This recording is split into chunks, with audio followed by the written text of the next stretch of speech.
सर्दियों की वो सुबह जिसमें सूरज सुनहरी बर्फ पर यूं चमक रहा था जैसे हजारों छोटे नगीने बिखर गए हों। सल्तनते अलैवरा के महल में गैर मामूली रौनक थी। महल के अतराफ लंबी कतारों में बर्फानी दरख्त खड़े थे जिन पर रंग बिरंगी रोशनियां जगमगा रही थीं। फिजा में हल्की सी ठंड के साथ दालचीनी और गरम चॉकलेट की खुशबू रची हुई थी। ये अपनी पूरी शान के साथ शाही क्रिसमस का पहला दिन था। शहजादी एला खालिस खुशी के साथ अपने कमरे की खिड़की खोलकर बाहर का मंजर देख रही थी। इसने नीले मुखमल का लंबा गाउन पहना हुआ था जिस पर चांदी के सितारे कुंदा थे। हवा के हल्के झोंके से इसके सुनहरे बाल लहरा रहे थे।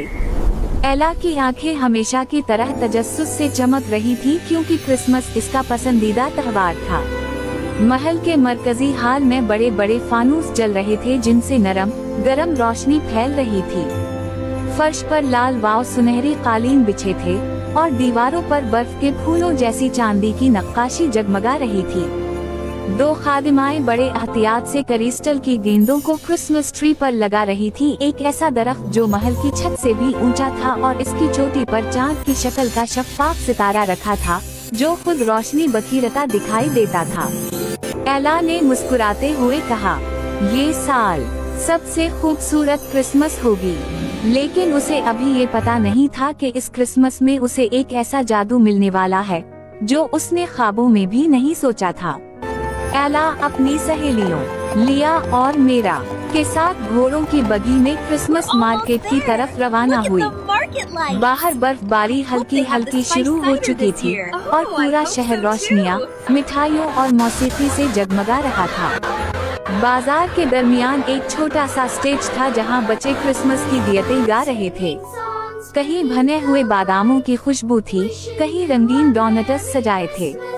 एला ने बच्चों के साथ कहा लगाकर बर्फ के गोले बनाए और उनके खेल का हिस्सा बनी। एक छोटी बच्ची एला के पास आई। इसके हाथ में एक लकड़ी का छोटा हिरन था। बच्ची धीरे से बोली, ये मैंने खुद बनाया है। क्या आप इसे रखेंगी? ते उसका हाथ थाम कर कहा, ये तो सबसे कीमती तोहफा है जो मुझे मिला है। शुक्रिया।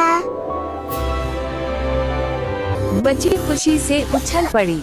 जैसे ही एला आगे बढ़ी, एक बूढ़ा शख्स इसके सामने आया।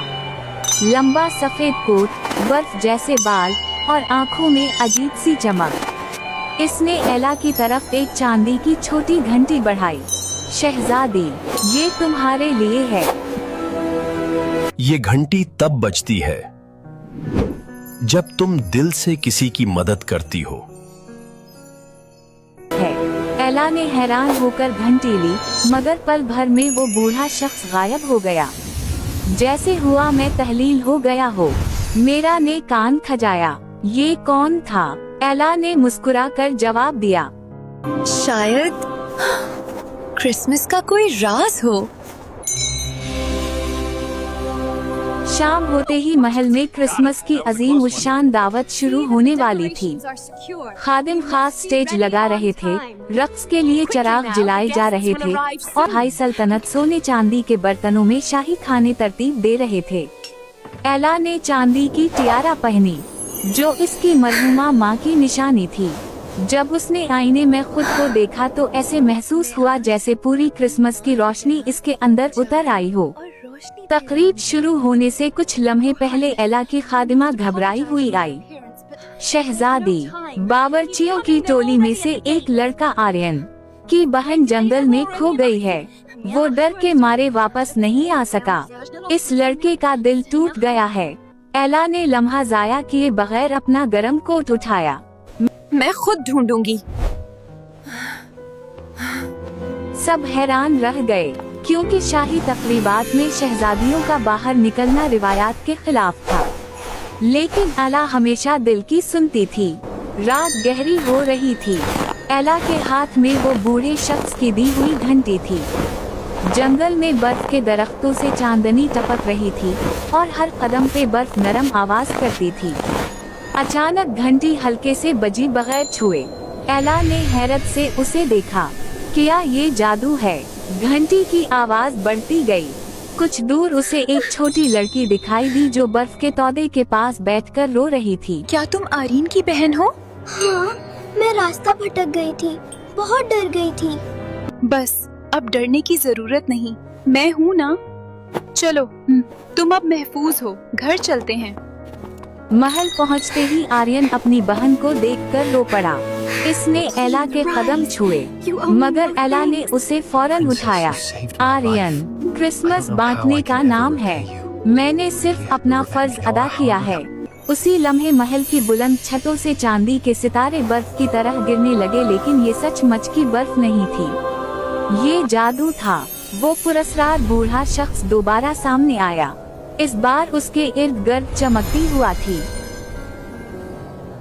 शहजादी एला, तुमने आज क्रिसमस का असल मतलब पूरा किया है, मोहब्बत, मदद और उम्मीद।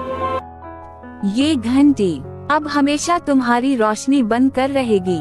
इतना कहकर बूढ़ा शख्स रात के अंधेरे में तहलील हो गया। अब तकरीब शुरू हुई। पूरा महल रोशनियों में नहा गया। बादशाह और मलका ने एला की बहादुरी का ऐलान किया। शाही बाग में आतिशबाजी शुरू हुई जो पूरे आसमान को रंगीन कर रही थी। एला ने नीले आसमान की तरफ देखा। इसकी घंटी अब एक छोटा सा चांदी का सितारा बन चुकी थी जो खुद ब खुद चमक रहा था। मेरा ने इसके कान में कहा, तुम वाकई डिज्नी वाली शहजादी लग रही हो, बहादुर, खूबसूरत और सबकी मदद करने वाली। एला हंस पड़ी। उसने दिल में दुआ की कि क्रिसमस की रोशनी हमेशा दुनिया में उम्मीद जगाती रहे। और शहजादी एला की कहानी आज भी बर्फबारी के साथ सुनाई जाती है कि कैसे एक दिल की नरमी ने पूरी सल्तनत को चमका दिया।